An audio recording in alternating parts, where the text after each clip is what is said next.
তো বন্ধুরা দেখো পিঠা বানাইতে আসছি বিকালবেলায়। যাও আম্মু আসতেছি, কান্না করো না মা। এই পিঠার কিন্তু একটা গভীর রহস্য আছে, তোমাদের সাথে একটু শেয়ার করি। মূলত এই গুড়িগুলা সেদিন আনছিলাম আমি এলো খাওয়ার জন্য, চিতাই পিঠা বানাইয়া ভিজায় খাওয়ার জন্য। তো গুড়িগুলা মেশিনে ভাঙাই না টেবিলে রাখছিলাম। তো তোমরা তো সবাই জানো আমার ছোট ছোট দুইটা আম্মাজান আছে। তারা করছে কি, তোমার ওই গুড়ির মধ্যে পানি ঢেলে দিছে, ঠান্ডা পানি, মানে নর্মাল গড়ে থাকা যে পানি, এক মগ ঢেলে দিছে। ঢাইলা দেওয়াতে পরে চিতই পিঠা বানাইতে গেছি তো আর হয় না, বুঝছো। অনেক চেষ্টা করছি তো কি করে এই ভিতরে ভিতরে কাঁচা থেকে যায়।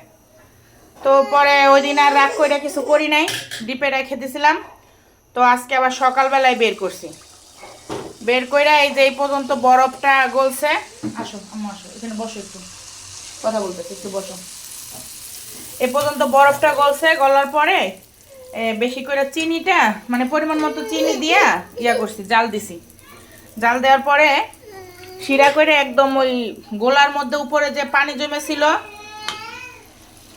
তো ওই যে চিনি শিরাটা করে সরাসরি এই গোলার মধ্যে দিয়ে দিছিলাম। আর গোলায় যে ওই যে চিতই পিঠার তো গুলি গলছিলাম, তো উপরে ভাগে যে পানিটা জমছিল ওই পানিটা ফেলে দিছি।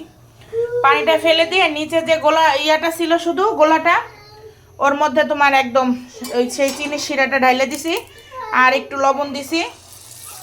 মাশাল্লাহ, এখন মাশাল্লাহ পিঠাগুলো অনেক সুন্দর হয়েছে। আর একটু দিছি আটা, আটা না দিলে কিন্তু পিঠাটা সফট থাকে না, তোমরা জানো।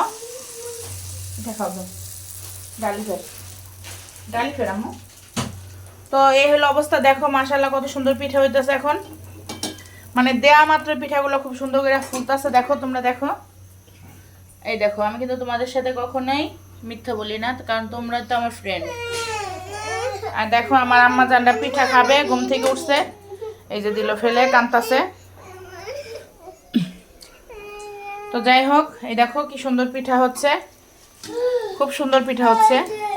মানে চুলায় দেওয়া মাত্র পিঠাগুলো ফুলে যাইতেছে। আম্মু দাঁড়াও, আরেকটা পিঠা দেখাইয়া তোমাকে দিয়ে দিচ্ছি, দাঁড়াও। তো বিকালবেলা আজকে বাইরে যাইতে পারতেছি না, তো ওরা এই জন্য কান্না করতেছে। পিঠা বানাইতেছি, যেহেতু পিঠা বানাইতেছি।